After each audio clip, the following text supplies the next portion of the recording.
Hi student, I am Hussain sir. Today we will see third question of final account of partnership firm as per new syllabus. आज हम final account of partnership firm का third question देखने वाले हैं new syllabus के हिसाब से. Hope you will understand all the questions.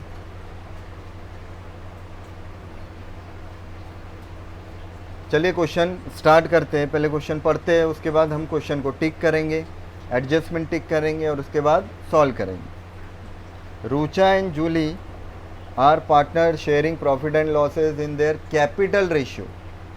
देखिए इसके पहले के जो दो क्वेश्चन थे उसमें प्रॉफिट लॉस इक्वली डिस्ट्रीब्यूट हो रहा था, लेकिन यहाँ पे अब जो प्रॉफिट और लॉस है वो कैपिटल के रेशियो में डिस्ट्रीब्यूट करना है. अब बहुत से स्टूडेंट जो है यहीं पे कंफ्यूज हो जाते हैं, उनको यही समझ में नहीं आता कि कैपिटल रेशियो किस तरह निकालने. तो कैपिटल रेशियो में अगर आपको प्रॉफिट लॉस गिवन है तो आपको डायरेक्ट पहले कैपिटल देखना है कि दोनों पार्टनर का कैपिटल कितना है. यहाँ आप देखेंगे तो रूचा का 80,000 है, जूली का 40 है. तो अब इसी का आपको रेशियो निकालना है. तो आपको क्या करना है, यहाँ ये 4 0 अगर आप गायब कर दे तो 8 और 4 आ रहा है, और 4 और 8 ये कटता है. 4 1 ज़ा 4, 4 2 ज़ा 8, 4 1 ज़ा 4, 4 2 ज़ा 8, 40,000 1 ज़ा 40,000 2 ज़ा. इसका मतलब कैपिटल रेशियो निकलेगा यहाँ पे 2:1.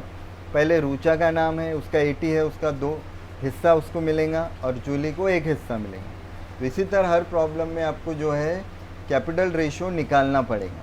तो यहाँ प्रॉफिट लॉस का रेशियो होगा 2:1. From the following trial balance and adjustment you are required to prepare final account. और फाइनल अकाउंट में आपको बनाना है ट्रेडिंग अकाउंट, P&L अकाउंट और बैलेंस शीट. तो ये ट्रायल बैलेंस गिवन है, ये डेबिट साइड के कंटेंट है, इसको हम टिक करेंगे, और क्रेडिट साइड के कंटेंट भी टिक करेंगे, और उसके बाद एडजस्टमेंट हमें देखनी है. तो आप याद रखिएगा वो रूल जो मैंने आपको बताया कि डेबिट साइड के ट्रायल बैलेंस के डेबिट के कंटेंट वो डेबिट में ही जाएंगे और क्रेडिट के क्रेडिट में. परचेसेस ये प्रोडक्शन से रिलेटेड है इसलिए T1 में आएगा. उसके बाद है ट्रेड एक्सपेंसेस. देखिए वो रूल याद रखिए हमेशा, अगर प्रॉब्लम में ट्रेड एक्सपेंसेस और general expenses, if trade expenses and general expenses both are given, then trade expenses will be taken on trading account and general expenses will on P&L account. अगर trade और general expenses दोनों हैं तो trade वो trading में जाएगा और general P&L में जाएगा. सिर्फ एक ही अगर है, सिर्फ ट्रेड एक्सपेंसेस हैं, जनरल एक्सपेंसेस गिवन नहीं है, तो वो प्रॉफिट एंड लॉस अकाउंट में जाएगा. ये आपको याद रखना है, क्योंकि यहाँ ट्रेड एक्सपेंसेस भी है, जनरल एक्सपेंसेस भी है, इसलिए ट्रेड एक्सपेंसेस हम T1 में लेंगे. उसके नीचे सैलरी ऑफिस से रिलेटेड है P1. वेजेस एंड सैलरी दिया है, तो पहले वेजेस आया है. आपको याद रखना है कि वेजेस एंड सैलरी है, तो पहला वर्ड देखते हैं आपको क्या आ रहा है. पहला वेजेस है इसलिए ये T1 में जाएगा, प्रोडक्शन से रिलेटेड है. उसके बाद एडवर्टाइजिंग दी है, सेलिंग डिस्ट्रीब्यूशन से रिलेटेड होता है एडवर्टाइजिंग, P1 में आएगा. अब देखिए यहाँ पे लिखा है 2 ईयर्स, हम एक ही साल का खर्चा लेते हैं. यहाँ पे 2 साल का दिया है, मतलब 1 साल का जो नेक्स्ट ईयर का था वो भी इस साल एडवांस में दे दिया है. तो जो एडवांस में होता है उसको प्रीपेड कहा जाता है. तो 1 साल का ये प्रीपेड होगा, ये हिडन एडजस्टमेंट है. ये 2 साल जो है वो हिडन एडजस्टमेंट है, आपको याद रखना है. 1 साल का प्रीपेड इसमें से माइनस होगा और दूसरी एंट्री उसकी एसेट साइड में आएगी. तो ये प्रीपेड को हमने जो कंटेंट है आप देख रहे हैं एडवर्टाइजिंग, उसको हमने रेट कर लिया, स्टार कर लिया, क्योंकि यहाँ पे हिडन एडजस्टमेंट है. तो ये ट्रीटमेंट आपको याद रखनी है हमेशा कि प्रीपेड जो है वो माइनस होगा और दूसरी एंट्री उसकी जो है वो एसेट साइड में जाएगी.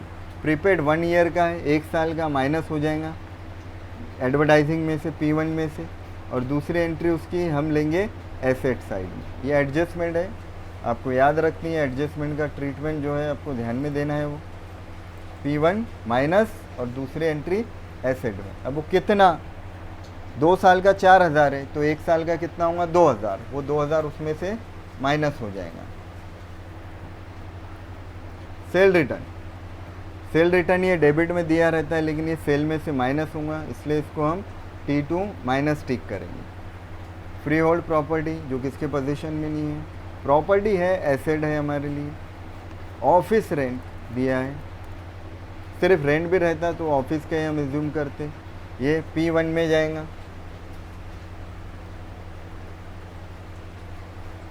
अगर यहाँ पे फैक्ट्री से रिलेटेड अगर रेंट होता है, in that case rent will come on trading account, come in trading account. But if only rent is given और office rent whatever is given, then it will be taken on P&L account. अगर सिर्फ rent given है या office rent given है तो वो profit और loss account में ही आएगा। बट अगर फैक्ट्री रेंट गिवन है या रेंट रिलेटेड टू फैक्ट्री अगर होता है तो ऐसी सिचुएशन में हम उसको ट्रेडिंग अकाउंट में लेंगे, क्योंकि यहाँ पे ऑफिस रेंट दिया है इसलिए ये एंट्री आएंगी P1 में, ऑफिस रेंट की एंट्री आएंगी P1 में। दूसरा नेक्स्ट हम टिक करेंगे motor van. Motor van asset है, एसेड में आएगा। स्टॉक, यहाँ पे जो स्टॉक होता है वो ओपनिंग स्टॉक होता है T1।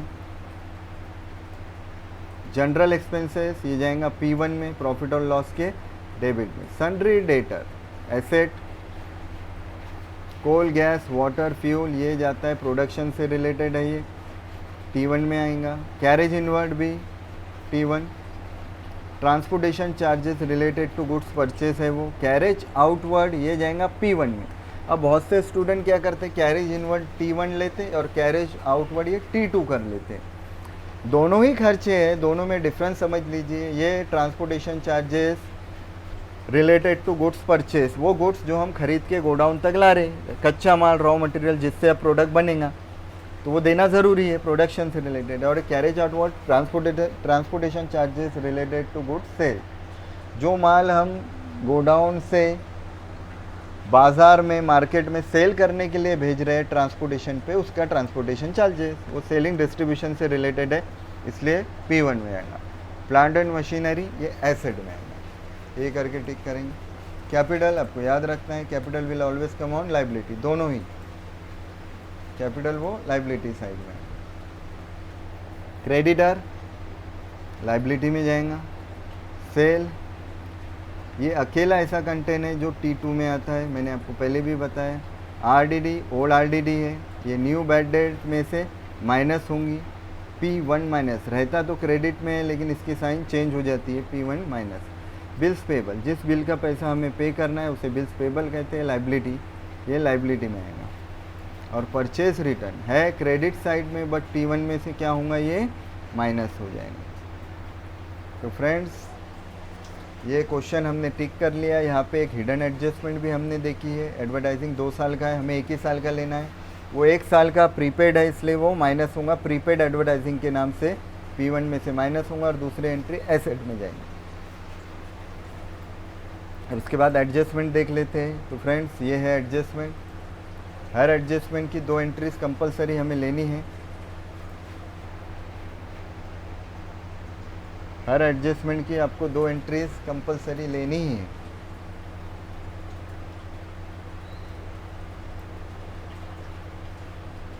तो फर्स्ट एडजस्टमेंट आप देखेंगे कि हर बार आपको ये फर्स्ट एडजस्टमेंट कंपलसरी यही देखने को मिलेंगी, क्लोजिंग स्टॉक की। क्लोजिंग स्टॉक की एडजस्टमेंट कंपलसरी आती है। तो ये यहाँ पे अब आप गौर करेंगे तो यहाँ पे closing stock is valued at 88,000 cost price, 90,000 market price. कभी कभी क्वेश्चन में आपको 2 वैल्यू दी रहेंगी क्लोजिंग स्टॉक की, कॉस्ट प्राइस मार्केट प्राइस। आपको कॉस्ट प्राइस मार्केट प्राइस पे ज़्यादा ध्यान नहीं देना है, आपको वही वैल्यू लेनी है, कोई भी एक value which ever is less. अगर क्लोजिंग स्टॉक की 2 वैल्यू गिवन है तो आपको दोनों में से जो लेस अमाउंट है, लेस वैल्यू है वो लेना है, वो चाहे कॉस्ट प्राइस हो या मार्केट प्राइस। तो यहाँ पर हम जो क्लोजिंग स्टॉक की वैल्यू लेंगे वो 88,000 लेंगे। स्टूडेंट्स फर्स्ट एडजस्टमेंट आप देख सकते हैं क्लोजिंग स्टॉक की। तो मैंने आपको बताया हो कि अगर 2 वैल्यू क्लोजिंग स्टॉक की गिवन है तो आपको कौन सी वैल्यू लेना है, आपको लेना है विच एवर इज़ लेस, चाहे वो कोई भी हो। तो यहाँ क्लोजिंग स्टॉक की वैल्यू हम 88,000 लेंगे। इसकी पहली एंट्री आती है T2 में और सेकंड एंट्री एसेट में। यहाँ से आपको वही लेना है, ट्रीटमेंट उसकी वही रहेंगी। अब देखिए सेकंड एडजस्टमेंट है Rucha and Julie withdrawn from business 3,000 and 2,000 respectively for their personal use. Personal use के लिए जो पैसा निकाला जाता है बिजनेस से उसको ड्राइंग कहते हैं और ड्राइंग से कैपिटल कम होता है, कैपिटल में से माइनस होगा या आप डायरेक्ट इनडायरेक्टली लाइबिलिटी माइनस भी लिख सकते हैं।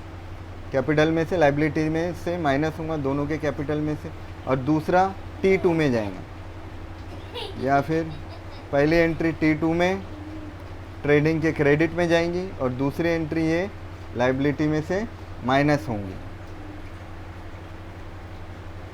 Depreciate motor van by 5% and plant machinery 7%। Depreciation treated as non monetary expenditure, ये खर्चा है, P1 में जाएगा। और सेकंड एंट्री ये भी एसेट में से माइनस होंगी क्योंकि इससे एसेट की वैल्यू कम होती है। Reserve for doubtful debtor 5% is to be created. अब यहाँ पे आप देखेंगे कि न्यू बैड डेट नहीं है, सिर्फ RDD की एडजस्टमेंट है। रिजर्व हमें क्रिएट करना है तो इसकी एंट्री P1 में जाएंगी और दूसरी एंट्री एसेट में से माइनस होंगी। एसेट में डेटर वाला जो कंटेंट है ये डेटर में से माइनस हो जाएंगे। अब यहाँ पे 5% जो निकलेगा रिजर्व फॉर डाउटफुल डेट वो हम डेटर पे निकालेंगे। किस तरह निकालेंगे, देखिए डेटर में दो एडजस्टमेंट पहले ऐड होती है। अगर अनरिकॉर्डेड सेल है तो देखना है आपको कोई सेल है क्या, नहीं। उसके बाद बिल रिसीवेबल डिसऑनर है क्या, नहीं है। तो फिर जो डेटर है उस पर डायरेक्ट 5% आप यहाँ पे अब निकाल सकते हैं क्योंकि अनरिकॉर्डेड सेल नहीं है, बिल रिसीवेबल डिसऑनर नहीं है और उसके बाद न्यू बैड डेट भी नहीं है जो हम उसमें से माइनस करने के बाद निकालें। तो अब डायरेक्ट अब यहाँ पे डेटर जो रहेगा ट्रायल बैलेंस में उस पर 5% निकालेंगे। उसके बाद दिया outstanding wages. Outstanding it will always added.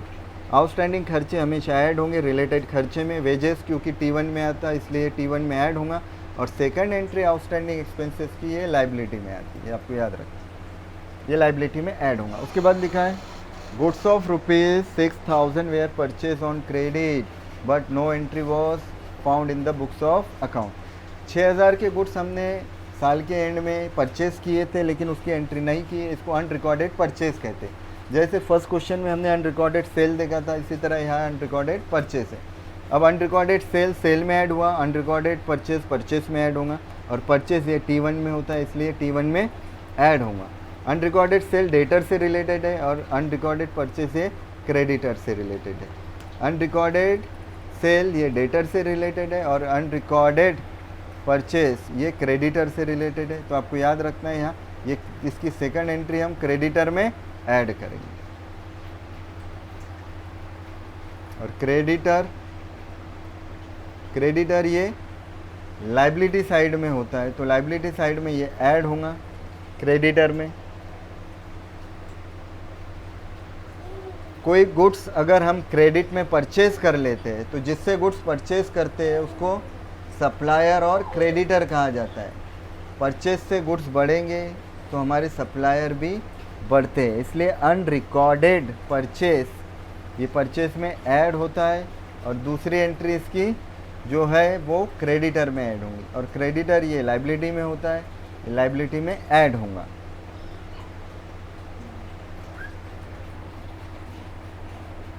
Creditor ये दोनों ही जगह पे ऐड होंगे एडजस्टमेंट, आप देख सकते हैं।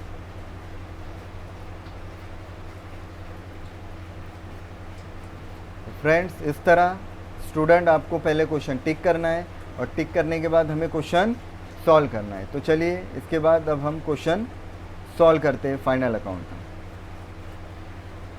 तो फ्रेंड्स सबसे पहले हेडिंग देंगे in the books of Rucha and Julie trading profit and loss account for the year ended 31 March 2019। तो यहाँ पे ये बैलेंस शीट जो है इसकी भी टेक्स्ट बुक में दी गई है लेकिन ये हम सेपरेट बनाएंगे बैलेंस शीट, इसकी कंबाइन यहाँ पे हेडिंग नहीं आएंगी। बस इस तरह आपको हेडिंग देनी है in the books of Ruchali and Juling trading and profit and loss account और नीचे लिखना है उसके for the year ended 31 March 2019। इसमें सबसे पहला कंटेंट आएगा ओपनिंग स्टॉक 89,500। ये आप देख सकते हैं यहाँ पे हमने क्वेश्चन टिक किया था। तो इसमें जो 1 तारीख का स्टॉक था 89,500 वो ओपनिंग स्टॉक है। उसके बाद हमें लेना है परचेसेस 48 और वो परचेस में से माइनस होंगे परचेस रिटर्न 6,000 और उसके बाद जो भी हमने T1 के नाम से टिक किया trade expenses, wages and salary, ये सारे content, carriage inward, coal gas, fuel, ये सारे के सारे कंटेंट अब ट्रेडिंग अकाउंट में हमें लेना है। तो ओपनिंग स्टॉक 89,500 आएगा, उसके बाद परचेस 48, उसमें जो है परचेस रिटर्न माइनस करेंगे, और लास्ट वाली अगर आप एडजस्टमेंट देखेंगे इसकी, ये जो हमने देखे थे goods 6,000 were purchase on credit, ये अनरिकॉर्डेड परचेज है, ये परचेस में ऐड होता है, इसलिए T1 में ऐड होगा ये। तो अनरिकॉर्डेड परचेस में ऐड होगा, और उसके बाद उसमें से परचेस रिटर्न माइनस होगा। आप चाहे तो परचेस रिटर्न माइनस करके अनरिकॉर्डेड परचेस भी जो है उसमें ऐड कर सकते हैं। तो ये प्लस माइनस करके आउटर में आएगा 48,000, उसके बाद वेजेस सैलरी 2,800 इनर मिलेंगे। हाँ, हम जो है एक और काम हमको करना अभी बाकी था कि हमें क्वेश्चन की जो ये सारी एडजस्टमेंट आप देख रहे हैं, एडजस्टमेंट वाले कंटेंट जो है हमें टिक कर लेने हैं। डेप्रिसिएशन मोटर वैन पे है, प्लांट मशीन पे है, तो एडजस्टमेंट वाले जो कंटेंट है आप उसको जो है टिक कर लें। मोटर वैन, मैं यहाँ कलर कर रहा हूँ, आपको जो है टिक करना है, स्टार करना है उसको। प्लांट एंड मशीनरी,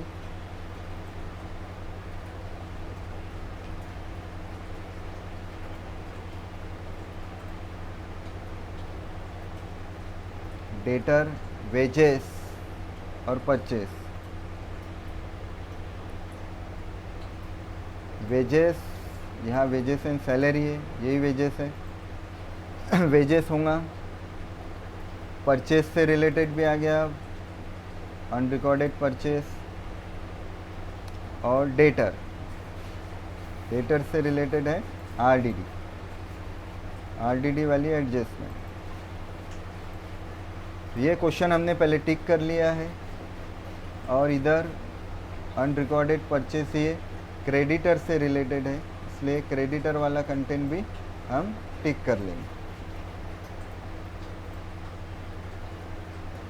इस तरह क्वेश्चन टिक कर लेंगे, और उसके बाद हमें बराबर प्रॉपर तरीके से ट्रीटमेंट लेना है, एंट्री लेनी है। तो ओपनिंग स्टॉक हो गया, purchase, unrecorded purchase less purchase return, wages and salary inner मिलेंगे, और उसमें आउटस्टैंडिंग वेजेस जो है वो ऐड होगा। उसके बाद ट्रेड एक्सपेंसेस, देखिए यहाँ पे ट्रेडिंग अकाउंट में आया, क्योंकि ट्रेड एक्सपेंसेस और जनरल एक्सपेंसेस दोनों साथ में हैं। अगर कोई एक ही गिवन होता ट्रेड या जनरल तो वो P&L में आता। उसके बाद कोल, गैस, फ्यूल, कैरेज इनवर्ड, ये हम लेंगे। अब डेबिट के कंटेंट होने के बाद आपको क्रेडिट में आना है। क्रेडिट में एक है सेल। अब सेल में अनरिकॉर्डेड सेल,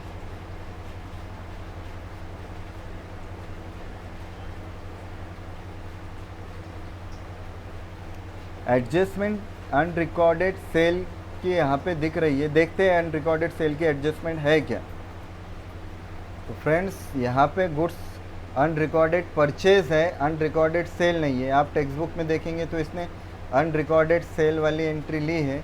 ये यहाँ पे एक मिस्टेक हुई है टेक्स्ट बुक में, आपको टेक्स्ट बुक में भी करेक्ट कर लेना है कि अनरिकॉर्डेड सेल कोई वहाँ पे गिवन नहीं है, तो वहाँ पे जो है वो डैश आएगा, इसका कोई नहीं आएगा, इसकी कोई एंट्री नहीं आएगी। और नीचे अब फिर अमाउंट में भी यहाँ पे आपको 148 एज इट इज़ रखना है, ये 148 ही आएगा, और इसमें से 8,000 सेल रिटर्न के माइनस होंगे, तो आउटर में ये 140 आएगा, 1,40,000। तो फ्रेंड्स ये आपके टेक्स्ट बुक में भी एक मिस्टेक है, जो न्यू टेक्स्ट बुक आई है तो उसमें जो है अनरिकॉर्डेड परचेज भी लिया गया और अनरिकॉर्डेड सेल के नाम से ऐड किया, जबकि अनरिकॉर्डेड सेल की कोई एडजस्टमेंट वहाँ पे गिवन नहीं है। जैसा आप देख सकते हैं ये 6 एडजस्टमेंट यहाँ है, और यहाँ पे कोई भी अनरिकॉर्डेड सेल वाली एडजस्टमेंट नहीं है।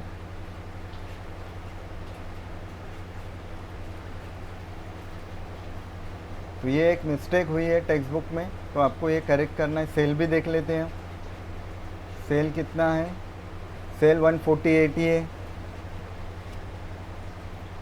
बराबर है।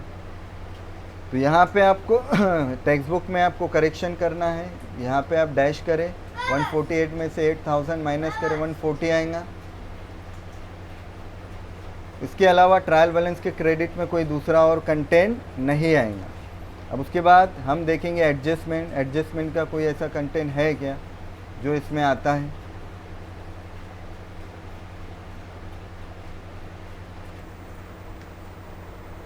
हाँ स्टूडेंट, तो जैसा कि आप देख सकते हैं कि क्वेश्चन में अनरिकॉर्डेड सेल वाली कोई एडजस्टमेंट नहीं थी, लेकिन यहाँ पे ये जो है उसकी ट्रीटमेंट ली गई है, तो एक टेक्स्ट बुक में आपके प्रिंट मिस्टेक है, वहाँ एक एडजस्टमेंट और होनी चाहिए थी जो नहीं है।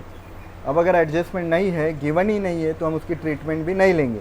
तो ये जो क्वेश्चन रहेगा वो अनरिकॉर्डेड सेल की एडजस्टमेंट जो कि टेक्स्ट बुक में नहीं है उसके हिसाब से हम ले रहे हैं। तो अनरिकॉर्डेड सेल कुछ भी नहीं है, तो नीचे 148 एज इट इज़ लेंगे। सेल रिटर्न 8000 माइनस करने के बाद आउटर में 1,40,000 आएगा। और क्लोजिंग स्टॉक फर्स्ट एडजस्टमेंट है क्लोजिंग स्टॉक, उसकी वैल्यू हम लेंगे 88,000 विच एवर इज़ लेस। और एक एडजस्टमेंट ऐसी भी है जो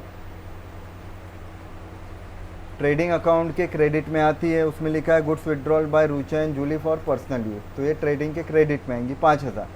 तो फ्रेंड इस तरह हम एंट्री लेंगे। अब इसकी अगर आप टोटल करेंगे तो टोटल यहाँ पे चेंज हो जाएंगी, 2,39,000 नहीं आएंगी, बल्कि ये आएंगी आपकी 2,33,000।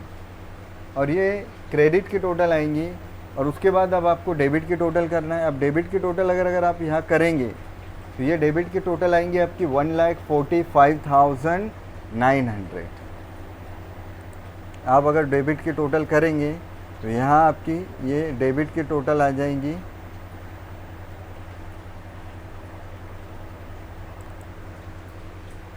1,45,900।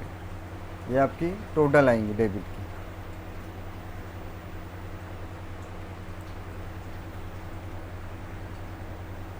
$1,45,900। तो डेबिट की टोटल 145,900 है, क्रेडिट की 233 है। तो क्रेडिट की टोटल ज़्यादा है, या क्रेडिट में से डेबिट अगर आप माइनस करेंगे तो आपका आंसर भी चेंज हो जाएगा।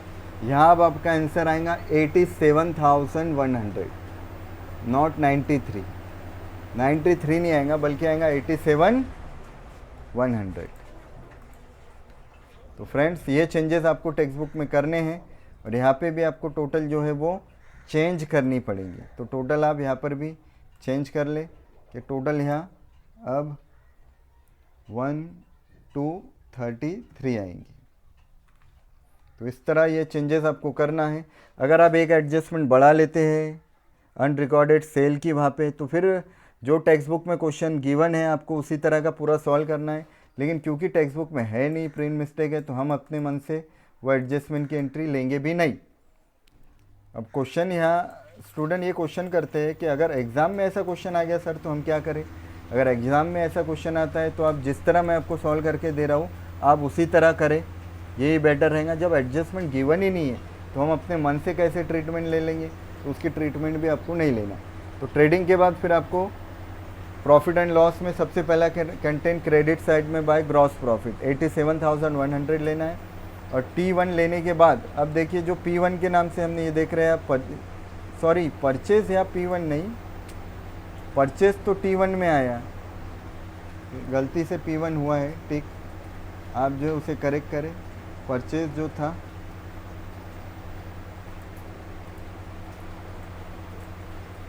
परचेज तो T1 में जाएगा।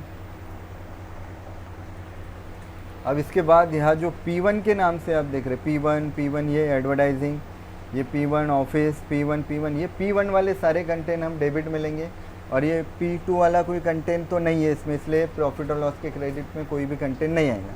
और जो रेट करके हमने टिक किए P1 वाले, वो सब हम एडजस्टमेंट वाले ट्रीटमेंट है, उसको बराबर प्रॉपर तरीके से आपको लेना है। तो देखिए यहाँ पे प्रॉफिट और लॉस अकाउंट में हम देखेंगे सबसे पहले सैलरीज, कोई एडजस्टमेंट नहीं है, डायरेक्ट आउटर में 45,000।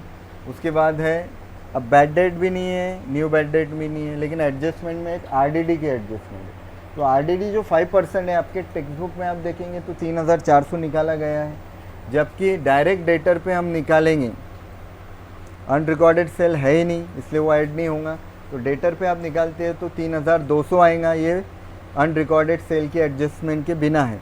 उसमें से ओल्ड आरडीडी जो ट्रायल बैलेंस के क्रेडिट में है वो माइनस करेंगे तो आउटर में 2,000 आएगा। एडवर्टाइजिंग है 4,000, उसमें से माइनस हो जाएगा प्रीपेड एडवर्टाइजिंग के नाम से 2,000। 2 साल का गिवन है, हम 1 ही साल का लेंगे, आउटर में 2,000 आएगा। जनरल एक्सपेंसेस जो ऑफिस रेंट 5,000 है, जनरल एक्सपेंसेस 2,500 और कैरेज आउटवर्ड 1,300। अब ट्रायल बैलेंस के डेबिट के कंटेंट हो गए, क्रेडिट में भी कुछ नहीं है, तो अब उसके बाद हम एडजस्टमेंट देखेंगे, कौन सी एडजस्टमेंट है जो इसमें आती है। तो एडजस्टमेंट अगर आप देखेंगे तो पहला तो क्लोजिंग स्टॉक नहीं आएगा, ड्राइंग भी नहीं आएगा, डेप्रीसिएशन ये आएगा उसमें।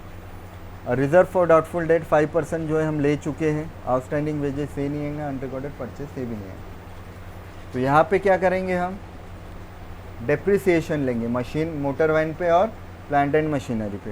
तो सिर्फ डेप्रीसिएशन की वैल्यू लेनी है। यहाँ पे 2000 मोटर वैन पे आ रहा है और प्लांट एंड मशीनरी पे 966 और आउटर में टोटल आ रही है आपकी 2966।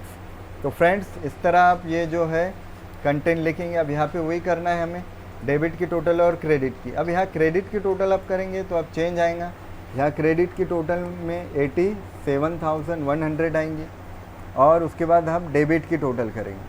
अगर आप डेबिट की टोटल करते हैं एक्सपेंसेस की तो यहाँ पे आपको P&L की डेबिट की टोटल आएंगी, डेबिट साइड की वो आएंगी आपको 20,266। एक बार आप करके देखिएगा, ये डेबिट साइड की टोटल है इसकी 20,266 और 80,100 में से हम ये 20,266 माइनस करेंगे। अब ये अगर आप माइनस करते हैं तो आपका नेट प्रॉफिट जो आएगा वो आएगा 66,834। ये सब चेंज होगा अब यहाँ, ये आएगा 66,834 और इसको आपको पार्टनर में डिस्ट्रीब्यूट करना है तो ये भी चेंज होगा यहाँ। अब ये 2:1 में हम बांटेंगे तो पहले वाले का रेशियो आ जाएगा 44,556 और सेकंड वाले को जाएगा 22,278। तो ये आपको निकालना है 278, 2:1 का रेशियो। तो फ्रेंड्स इस तरह जो है हम प्रॉफिट डिस्ट्रीब्यूट करेंगे और यहाँ टोटल भी अब 87 करेंगे। तो ये फ्रेंड्स इस तरह ये क्वेश्चन आएगा, आपका प्रॉफिट और लॉस बनेगा। इसी तरह आपको प्रॉफिट और लॉस अकाउंट का प्रॉब्लम सॉल्व करना है विथ करेक्शन। यहाँ पे एक करेक्शन करके जो ठीक है टेक्स्ट बुक में आपको करना है वो ध्यान में रखते हुए आपको इस तरह ये प्रॉब्लम सॉल्व करना है। अब ट्रेडिंग P&L होने के बाद अब हम बनाएंगे बैलेंस शीट। बैलेंस शीट में मैंने करेक्शन यहाँ पे कर दिया हूँ। अब देखिए सबसे पहला कंटेंट आएगा कैपिटल। आपके टेक्स्ट बुक में कैपिटल जो है अकाउंट बना के दिया गया था, तो हमको कैपिटल अकाउंट नहीं बनाना है, हमको यहीं पे कंटेंट ऐड और लेस करने हैं। तो इस तरह आपको बैलेंस शीट बनाना है। रूचा का कैपिटल देखिए 80,000 है, उसके 80,000 में ऐड होगा उसका नेट प्रॉफिट का शेयर जो आया था 44,556 और उसमें से माइनस होगा उसकी ड्राइंग और वो प्लस माइनस करके आउटर में आएगा 1,21,556। उसी तरह जूली का भी आप लेंगे 40,000, इधर में कैपिटल नेट प्रॉफिट ऐड होगा उसका और ड्राइंग उसका माइनस करेंगे, आउटर में आएगा 6278। उसके बाद ये लेने के बाद अब ट्रायल बैलेंस की जो क्रेडिट में कंटेंट बचे थे जो हमने लाइबिलिटी करके टिक किया है, ये देखिए L sundry creditor bills payable ये यहाँ पे आएगा और क्रेडिटर को हमने रेट किया क्योंकि इससे रिलेटेड एडजस्टमेंट है, तो यहाँ से हमें वो एडजस्टमेंट लेना है। तो क्रेडिटर 22,000 है, उसमें ऐड होगा अनरिकॉर्डेड सेल परचेज 6,000, आउटर में 28,000, bills payable as it is 12,000 और उसके बाद एडजस्टमेंट में देखिए एक एडजस्टमेंट गिवन है आउटस्टैंडिंग वेजेस 800, वो इसमें यहाँ पे हम लेंगे। तो लाइबिलिटी होने के अब उसी लाइबिलिटी के कंटेंट लेने के बाद अब आपको एसेट साइड के कंटेंट लेना है। Motor van 40,000 less depreciation 5% 2,000, outer में आएगा 38,000, प्लांट एंड मशीनरी 13,800, उसमें से 7% डेप्रीसिएशन 966, ये माइनस करेंगे, आउटर में आएगा 12,834 रुपये। उसके बाद डेटर है 62,000। आपके टेक्स्ट बुक में देखिए अनरिकॉर्डेड सेल ऐड किया है, आपको वहाँ डैश करना है और नीचे 62,000 आएगा, उसमें से माइनस होगा लेस RDD 5%। ये RDD आप उसमें से माइनस करेंगे तो 5% आएगा 3,200 जो सिर्फ 62 पे लेंगे, तो आउटर में आएगा 58,800। उसके बाद freehold property 23,000 as it is लेंगे और आप ट्रायल बैलेंस में देखिए प्रीपेड एडवर्टाइजिंग 2 साल के लिए दी गया था, तो वो हिडन एडजस्टमेंट है, उसमें से 1 साल का प्रीपेड है, वो एसेट में आएगा प्रीपेड एडवर्टाइजिंग के नाम से। अब लास्ट एडजस्टमेंट देखिए, एडजस्टमेंट में है क्लोजिंग स्टॉक 88,000, वो क्लोजिंग स्टॉक की एडजस्टमेंट हम लेंगे। अब इस तरह आप लेने के बाद सारे कंटेंट हमने ले लिया, अब आपको टोटल करना है, तो टोटल यहाँ पे अब चेंज हो जाएंगी। मैं आपको बता दूँ टोटल यहाँ पे अलग आएंगी, टोटल आप करेंगे तो 2,22,634 आएंगे। तो टोटल मैं आपको बता दूँ 2,22,634, ये आपकी सही टोटल है जो आपको करनी है। तो फ्रेंड्स इस तरह आपको इस तरह प्रॉब्लम सॉल्व करना है, ट्रेडिंग अकाउंट, P&L अकाउंट और बैलेंस शीट का। तो वो करेक्शन आप याद से कर ले, टेक्स्ट बुक में करेक्शन है। सबसे पहले आप क्वेश्चन इस तरह टिक कीजिए, एडजस्टमेंट वाले कंटेंट को स्टार कीजिए और हिडन एडजस्टमेंट है उसको भी स्टार करके उसकी ट्रीटमेंट वही लिखिए। अब ये होने के बाद एडजस्टमेंट को टिक करना है हमको। एडजस्टमेंट आप देख सकते हैं आपके टेक्स्ट बुक में, अगर आपने डाउनलोड की है टेक्स्ट बुक में क्वेश्चन है तो 6 ही एडजस्टमेंट है। यहाँ अनरिकॉर्डेड सेल वाली कोई एडजस्टमेंट गिवन नहीं है तो उसकी ट्रीटमेंट भी हम लेंगे नहीं। तो इस तरह पहले ट्रेडिंग अकाउंट बनेगा, ट्रेडिंग अकाउंट इस तरह बना के टोटल करेंगे। टोटल अलग आई है, टेक्स्ट बुक की अलग है, यहाँ अलग है। अब ये बराबर नोट डाउन कीजिए। ग्रॉस प्रॉफिट या 87,100 आएगा। यहाँ पे फिर आप चेंज करेंगे तो न्यू बैड डेट 3200 आएगा, याद से लीजिए। उसके बाद यहाँ पे डेबिट की टोटल 20,266 है, क्रेडिट की 87,100 और आपका नेट प्रॉफिट 66,834 आएगा जो बटेगा 2:1 में। और ये लेने के बाद अब आपको बैलेंस शीट बनाना है। बैलेंस शीट में आपको कैपिटल अकाउंट बनाने की कोई ज़रूरत नहीं। इसी तरह आप कैपिटल में नेट प्रॉफिट ऐड करें, ड्राइंग लेस करके बाहर निकाले, दोनों का इस तरह आएगा। और ट्रायल बैलेंस के क्रेडिट में जो लाइबिलिटी वाले कंटेंट है बोले और एडजस्टमेंट वाले, और एसेट में एसेट वाले कंटेंट हम लिखे। उसके बाद अनरिकॉर्डेड सेल आपको डैश करना है और आउटर में इस तरह लेना है अमाउंट। तो आप टोटल करेंगे 2,22,634 आएंगी फ्रेंड्स। लेकिन अगर अनरिकॉर्डेड सेल वाली एडजस्टमेंट अगर एक बढ़ा लेते हैं आप 7 नंबर देके वहाँ, तो फिर टेक्स्ट बुक में जो जिस तरह आपको क्वेश्चन दिया है आपको उसी तरह सॉल्व करना पड़ेगा। तो फ्रेंड्स, डियर स्टूडेंट, अगर आपको ये वीडियो पसंद आया हो तो इसे लाइक कीजिए, शेयर कीजिए और हमारे चैनल को सब्सक्राइब कीजिए। ये लोग लॉकडाउन पीरियड का फ़ायदा उठाइए और स्टडी चालू कीजिए। वो सारे स्टूडेंट जिनके पास स्टडी मटेरियल नहीं है, जो पढ़ना चाहते हैं, उनको ये ज़्यादा से ज़्यादा लिंक शेयर कीजिए ताकि ज़्यादा से ज़्यादा स्टूडेंट इससे फ़ायदा उठाएं। नॉलेज ये बांटने से बहुत बढ़ता है, ये बात आप ध्यान में रखिए। तो इसे शेयर करना ना भूलिए, लाइक कीजिए। और आपके अगर कुछ क्वेश्चन है, सवाल है या आप हमें कोई सजेशन देना चाहते हैं तो कमेंट बॉक्स में लिखें, या ये वीडियो आपको कैसा लगा ये भी आप कमेंट बॉक्स में लिख के हमें बताएं। Thank you.